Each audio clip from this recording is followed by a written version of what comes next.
नमस्कार. थोडं तुझं थोडं माझं ह्या मालिकेमध्ये आज आपण पाहत आहोत. तेजसने त्याची बाईक विकण्यासाठी काढली 15,000वरती. तो थोडेसे तरी वाढवून द्या म्हणत असतो. मग कस्टमर 1,000 जास्त द्यायला तयार होतो. त्याला चावी देतच असताना तिथे गायत्री येते. गायत्री त्याच्या हातातनं ती चावी हिसकावून घेते आणि सांगते, तुझा काय अधिकार ह्या चावीवरती आणि कुठल्या अधिकाराने तू ह्या घरातली वस्तू विकत आहेस? तुला या घरातल्या कुठल्याही वस्तूला हात लावायची परवानगी नाही, त्यामुळे तू ही गाडी विकू शकणार नाही, असं म्हणत त्या माणसाला गायत्री काढून देते. आणि सगळ्या घरातले त्या दोघांचा वाद बघून तिथे बाहेर येतात. आणि मग सगळ्यांसमोर गायत्री म्हणू लागते, याला घराबाहेर काढले म्हटल्यानंतर याचा कुठल्याही वस्तूला अधिकार नाही ना, मग हा कुठल्या अधिकाराने ही गाडी विकत आहे आणि तुम्ही असं करू शकणार नाही, तुम्ही विकू शकणार नाही म्हणत ती त्या माणसालाही म्हणते, आम्ही ही गाडी विकणार नाही, तुम्ही जाऊ शकतात, असं म्हणत त्याला काढवून देते. आणि त्याच वेळेला दोघांमध्ये तिथे वाद सुरू होतो. गायत्रीला तेजस बोलू लागतो की तू काहीही कर, मी तुला माझं मशीन विकूच देणार नाही. पण ती म्हणते असं शक्यच नाही, कारण आता मशीन विकणार म्हणजे विकणार, माझे 2 लाख रुपये दे, नाहीतर मग मी तुझं मशीन विकेल, हो की नाही? आणि तसंही तुमच्याकडे राहिलंच काय, असं म्हणत त्यांचा ती अपमान करत असते. आणि तुमचं मशीन मी विकणार म्हटल्यानंतर तेजस तिला बोटाने धमकी देऊ लागतो की तू माझ्या मशीनला हातच लावू शकणार नाही, तुझी हिंमतच होणार नाही, मी हे करूच देणार नाही, अशी धमकी देताच तिथे त्याचे बाबा येतात, त्याच्या गालात मारतात. तुला मी असे संस्कार शिकवले आहेस का की एखाद्या लेडीजवरती तू अशी पोट उगारून धमकी देतोस? तुला माहिती असायला हवं की मी तुझ्यावर असे संस्कार केलेले नाही, आणि एकतर तू चोरी केली आणि तुझ्यामुळेच हा दिवस पाहायला मिळाला. या सगळ्याचा गुन्हेगार तूच आहेस. आणि गुन्हेगारानेच स्वतःची चुकी कबूल करण्याऐवजी त्याने तोऱ्याने अजून मोठ्या गुन्हा नाही करायचा. आणि ते इमोशनल होतात. गायत्री त्यांना म्हणते, तुम्ही खूप चांगले संस्कार केले, पण तुमच्या मुलांनी ते घेतलेच नाही, मला फार वाईट वाटतं, पण आता करणार काय, मलाही पैसे पाहिजे ना, मला माझ्या पैशांसाठी ही मशीन विकावीच लागेल, हो की नाही? मग ती तिच्या बहिणीला हाक मारते आणि मग ती तिथे येते. आणि तिच्या हातामध्ये एक ताट असतं, त्याच्यामध्ये तिच्या टोपी असते, ती मानाची टोपी. आता ती टोपी ती दिनकर प्रभूंच्या डोक्यात घालते आणि त्यांना सांगते, तुम्हाला रितसर आमंत्रण देते हां मी पहिलंच, की उद्या आपल्याकडे निलाव आहे, त्या निलावात तुम्ही नक्की यायचं, तुमच्या सहकुटुंब सहपरिवाराला घेऊन यायचं. आणि जो कोणी ह्या निलावाला येणार नाही त्याला काय नाव बरं द्यायचं? मग त्याला आपण पळपुटा असं नावाने संबोधित करायचं, हो की नाही? असं म्हणत दोघीजणी हसू लागतात. आणि तेजस म्हणतो, मी काही पळपुटा नाही, मी माझ्या डोळ्यांनी इथे थांबून सगळा काही लिलावाचा कार्यक्रम पाहीन आणि इथून पळून जाणारातला नाही मी, असंही म्हणतो. आणि तो डोळ्याला डोळे देऊन गायत्रीला सांगतो, तुला हे मशीन कसं विकू देतो मी पाहतोच. इकडे केक बनवण्याची गडबड चालू असते. निधी मनूला मदत करत असते. त्याच वेळेला केकवरती कुठला फोटो टाकायचा म्हणून विनीत दाखवू लागतो. आणि तो फोटो मॅडमनी पाठवला आहे, तोच फोटो केकवरती काढायचा आहे असं सांगितल्यानंतर मनू म्हणते, बघू कुठला फोटो आहे. तो फोटो पाहिला ती म्हणते, हा केक गायत्री मॅडमच्या घरी जाणार आहे का? गायत्री प्रभू, हो त्याच तर माझी मॅडम आहे, असं विनीत सांगतो. आणि त्यांना मी सांगितलं की माझी नातेवाईक आहे, ती खूप छान केक बनवते, त्यांना तो कालचा केक आवडला आहे म्हणून तो दुसरी ऑर्डर दिली, म्हणजेच त्यांच्या घरी कुठला तरी मोठा कार्यक्रम असेल म्हणून त्यांनी एवढा परत केक मागवला आहे, केक चांगला झालाच पाहिजे म्हणून टेन्शन आलेलं असतं. तितक्यात निधी म्हणते, त्या गायत्री मॅडम फास्ट ट्रिक आहे, मी ना दीदीच्या कॉलेजला गेले होते तेव्हा पाहिलं, त्या सहजासहजी कुणाचं कौतुक करत नाही, असंही ती सांगू लागते. त्या फार डेंजर आहे, त्यांच्यासमोर टिकणं काही सोपं नाही, असंही ती सांगू लागते. त्यांची खूप भीती वाटते, त्यांनी केकला नकार दिला, आपल्या केकची ऑर्डर कॅन्सल केली तर? तेव्हा मनू म्हणते, चांगला विचार कर, चांगलं बोल, असं बोलू नकोस, नक्कीच त्यांना आपला केक आवडला असेल म्हणूनच दुसऱ्या केकची ऑर्डर दिली ना. आणि विनीतही सांगतो, हो म्हणून तर त्यांनी आपल्याला केकची ऑर्डर दिली, तुम्ही काही टेन्शन घेऊ नका, फक्त उद्या सकाळी 9च्या आत आपल्याला हा केक त्यांच्याकडे पोचवायचा आहे, नाहीतर त्या फार चिडतील बरं, त्यांना वेळेत सगळं झालेलं आवडतं.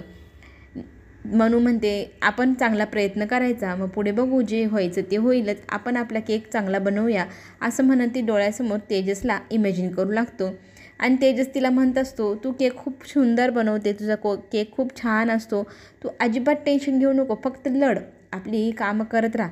तेव्हा ती म्हणते, सुंदर, असा सुंदर की असा सुंदर, दोन्ही हाताची बोटं काढून मग म्हणते, असा सुंदर केक बनवेल मी. विनीत म्हणतो कोणाशी बोलत आहे, तेव्हा ती भानावर येते आणि म्हणते काही नाही रे, मी माझ्या मनाशीच बोलत होते. चला बरं आपण मला केक बनवायला मदत करा, सकाळी 9पर्यंत हा केक आपल्याला द्यायचा आहे ना. इकडे तेजस इमोशनल झालेला असतो आणि तो बाहेरच उभा असतो. त्याच्या खिशातलं लकी चार्म ते बाहेर काढतो आणि त्या लकी चार्मला म्हणतो, अरे तुझी जादू संपली, आता तू फक्त एक खडाच राहिलस.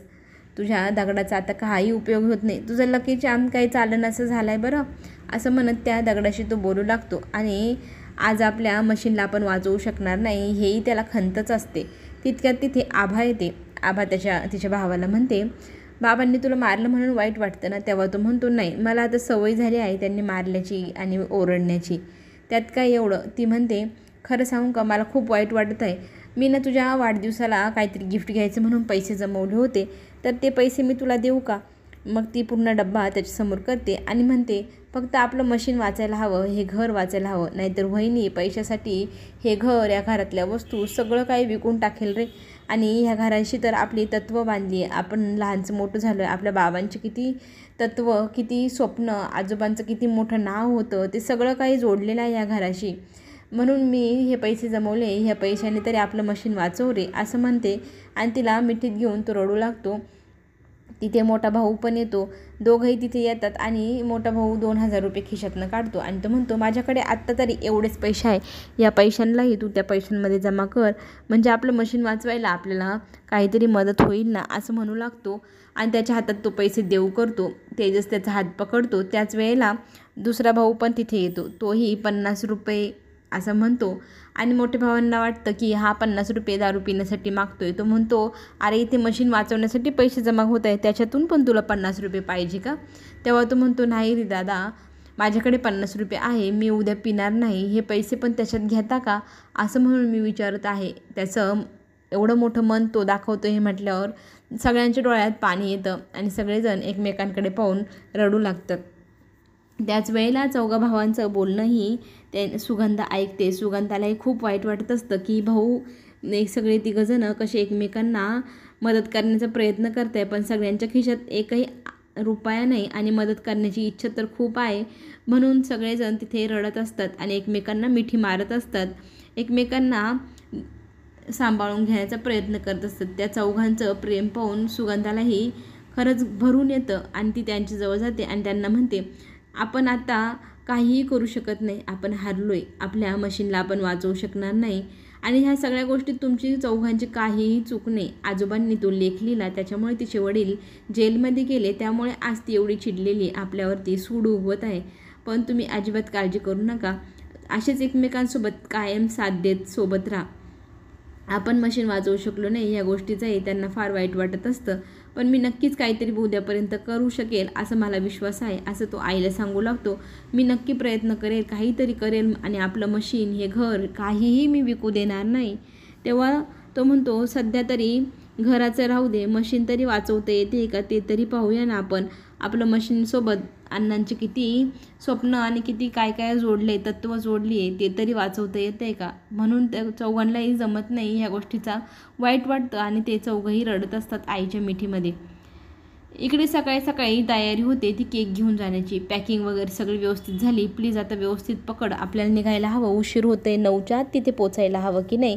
मग ते दोघंजणं निघणारच असतात. तितक्यात तिथे मामी बाहेरून येते. आता मामी आल्यावर काहीतरी वस्तू घेऊन आलेली असते. त्या माणसांना ती म्हणते, आत्या जड आहे, जड, हळूच पकडा, उचलून घ्या, दोघंजणं मिळून पकडा, अशी ती सांगू लागते आणि ते 2 वस्तू त्या घरात आणून ठेवतात. आता सगळ्यांना प्रश्न पडला, हे काय आहे. तेव्हा मामी सांगते, फार उकडतं बाबा, उन्हाळ्याचा पावसाळा सुरू झाला आहे तरीही अजून उकडणं काही कमी झालेलं नाही आणि मला उकडते म्हणून मी AC आणलं आहे. मामा म्हणतात, पैसे कुठून आले, काही गरज होती आपल्याकडे AC आणण्याची. तेव्हा ती म्हणते, तुमच्या बहिणीला इथे आणण्याची काही गरज होती का, हो की नाही, तरी मी ठेवून घेतलं की नाही, आता मला ACची गरज आहे म्हणून मी आणली आहे, बरोबर केलं की नाही. आता मामीच्या प्रश्नासमोर कोण उत्तर देणार, त्या प्रश्नाला प्रश्न तरी कोण विचारणार. पण मामा म्हणतात, तू हे चांगलं केलं नाहीस, पैशांची एवढी मोठी तू गोंधळ घालून ठेवलास, पैसे कुठून आले तुझ्याकडे. तेव्हा ती म्हणते, आपल्या घरी लक्ष्मी पाणी भरून गेली असं समजा, आले माझ्याकडे पैसे, मला गरम होत होतं म्हणून मी AC आणला आहे आणि तुम्ही लावणारही आहे, तुम्हाला काय प्रॉब्लेम आहे, तुमच्या बहिणीला मी सहन करते ना, हो की नाही. मग तुम्ही माझ्या ACला पण सहन करायचं. आता असं म्हणत ती सगळ्यांना तोंड बंद करते. आणि विनीत म्हणतो मला उशीर होत आहे, मी निघतो बरं. पण त्याची आई म्हणते अरे थांब रे, नको जाऊ एवढ्या घाईघाईने. आणि अजून AC बसवायला माणूस येईल, त्या माणसाने AC बसवली की थंडगार हवा खा आणि मग जा. तेव्हा तो म्हणतो माझी मॅडम फार स्ट्रिक आहे, तिला उशीर झालेला अजिबात आवडत नाही, त्यामुळे मला निघायला हवं. चल मनू, आपल्याला उशीर होते, असं म्हणत तो मनूला घेऊन निघतो. आणि तो गेल्यानंतर इकडे तिला फोन येतो ते रजनी मॅडमचा. आता रजनीचा फोन आल्यावर ती कोपऱ्यात जाते आणि बोलू लागते हळूहळू. तेव्हा ती विचारते कुठपर्यंत आलं आहे, काही झालं आहे की नाही. एक इथं माझा मुलगा वेडापिसा झाला आहे, अन्न पाणी सोडलं आहे त्याने, त्या मुलीसाठी तो पागल झाला आहे. आता त्याचं लग्न लवकरात लवकर लावून द्यायचा प्रयत्न मी करते, तर तुम्ही कुठपर्यंत काम आलं आहे सांगा. तेव्हा ती म्हणते आज रात्री मी बोलणारच आहे, आज ना मी सोक्षमोक्ष लावूनच टाकते, म्हणजे कसं उद्यापर्यंत आपल्याला लगेच लग्नाची तयारी सुरू करायला. आणि माझ्या घरात राहते म्हटल्यावरती मी तिला नक्कीच सांगू शकते, जर तू लग्न केलं नाहीस तर तुला मी घराबाहेर काढेल. तेव्हा रजनी म्हणते काहीही करा, पण लवकरात लवकर ह्या गोष्टीचं सोक्षमोक्ष लावा बरं, मला माझ्या मुलाचं लवकरात लवकर लग्न त्या मनूशी लावायचं आहे. आणि इकडे मामी सांगते अजिबात टेन्शन घेऊ नका, मी आजच बोलते मनूसोबत आणि तिच्या आईसोबत. इकडे सकाळी सकाळी लिलावासाठी लोकं आली, त्यांचा लिलावाचा दिवस उगवला. सगळेजण मशीनला पाहण्यासाठी आतुरतेने तिथे आलेले असतात. प्रत्येकाला उत्सुकता असते ती मशीन पाहण्याची. आणि इकडे पत्रकार सगळं काही ते सेटअप लावून बसलेले असतात. पत्रकारांनी प्रश्न विचारायला सुरुवात केली, तेव्हा गायत्रीने इंटरव्ह्यूज द्यायला सुरुवात केली, जणू काही हे मशीन लिलावात विकलंच गेले. त्या मशीनच्या कौतुकात ती गोडवे गाऊ लागली. आणि न्यूजवालेही न्यूज बनवायला सुरुवात करतात.